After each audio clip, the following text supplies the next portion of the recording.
Henry, the thing so you're going through this right now, and I would definitely do your best to finish it. I would challenge you to ask the question of yourself, could you drop one of your STEM classes this quarter and still graduate on time?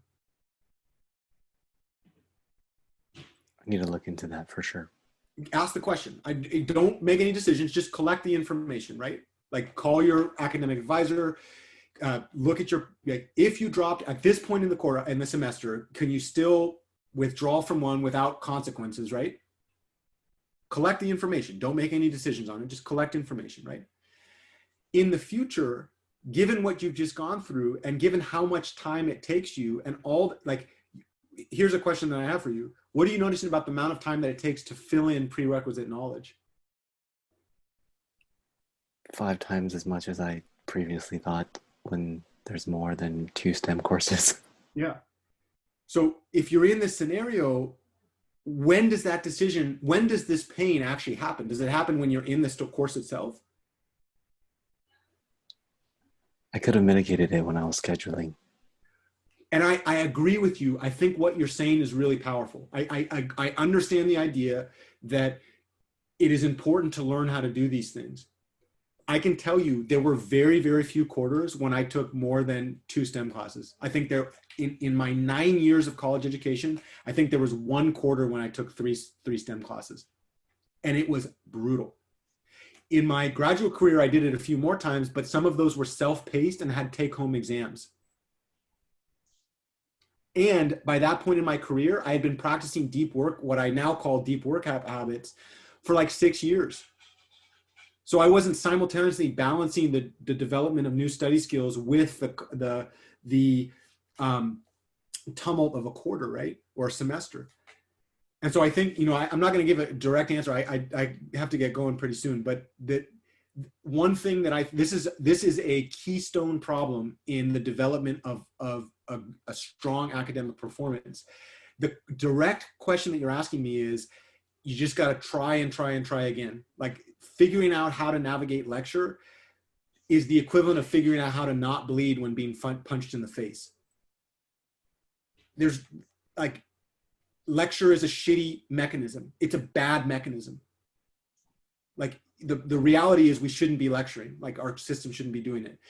In the meantime, coping mechanisms to work through that, there are some coping mechanisms which basically guarantee pay attention to what's in lecture and then go teach yourself on your own time everything that person just said from your own resources. Yeah. Like that's literally the only way that I could get through lecture, and then have a mechanism to be able to recall it the next day. But just like you're saying, Henry, that process is so time intensive that it is actually physically impossible to do that type of work in the amount of time scheduled, unless when you're making those scheduling decisions, you are super judicious about preemptively opening that space that you need. And so I think one of the things that you're running into, Henry, is there is a lot of pain here, but that pain is not about, in my opinion, not about your capacity. It's not about your study skills. That pain is about a system that is designed to not really empower you, and about a scheduling decision that you made for a very, very good reason. You made it, that's a good decision. But now that you're in it, this is where I would start leveraging this experience. Is it physically possible to do what you need to do given the time that you have? Had I been exercising deep work since high school, maybe.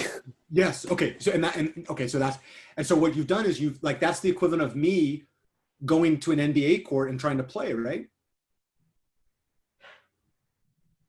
And so I have to recognize that that's a decision that I made, and then put myself in a position where I can make a different decision so that I can support the type of growth that I need. And as I grow those skills, this is why I've said so many times to you guys, like, this is a 10-year process. This isn't a 1-year process, right? So that you can take those long-term goals and spread it out over a period of time so that you're not so overwhelmed. Yes. And so that you can give yourself a fighting chance in that system, right? So here's I have an assignment, and then I have to sign off. Between now and next week, Henry, and I want you to report back to me on this. please ask the question, how would academic, if of trying to withdraw from a class this quarter, which one would you withdraw from? Why would you withdraw from it? If you were to withdraw from it, could you still accomplish the academic goals within the time frame that you did? If not, and so that's one set of questions associated with that. The other set of questions is the other option. Assuming that you're going to stay in all the courses this quarter, what can you do directly next quarter? Because I'm sure you're going to sign up for classes pretty soon, right? Like within a month?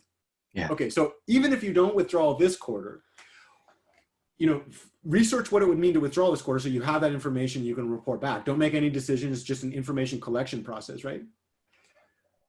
Another part of this thing is, what can you do in your next set of classes and with your academic plan to never be in this position? And instead of here's the claim, Henry, this isn't about you. You are fucking capable. You are full. You are intelligent.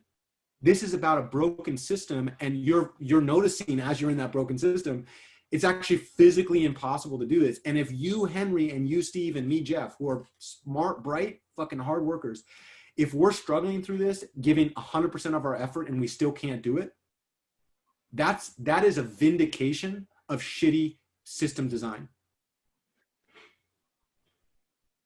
Right? I So the question is, okay. Just real quick, I learned on being on the student success committee, first generation college students, STEM majors at San Jose State, only 15% graduate in 6 years. Yeah. So if that's not, oh my God, so it's even 85% death, right? That's like buying a car that 85% of people die in. And the 6 is also key there. That's someone who extended their timeline 2+ years. That one thing I want to say is that blog post that you had, that freaking data that you shared was just so awesome, dude. That data, that educational data about that was freaking awesome. It would be, can you get that same data, the thing that you just said, can you get a reference to that? Yeah, I'm going to find it. I have a drive. Okay, find that reference in your free time, right? I'm going to go, and okay. We'll see each other next week. My to-do list is to get that blog post ready. So it will be Friday, 6 p.m. is my due date. Okay. Mine is those 2 points and some research on my next blog post. I'll start getting ready for my blog post as well. Bye, Jeff. Take care, guys. Take care. Okay, let me end this.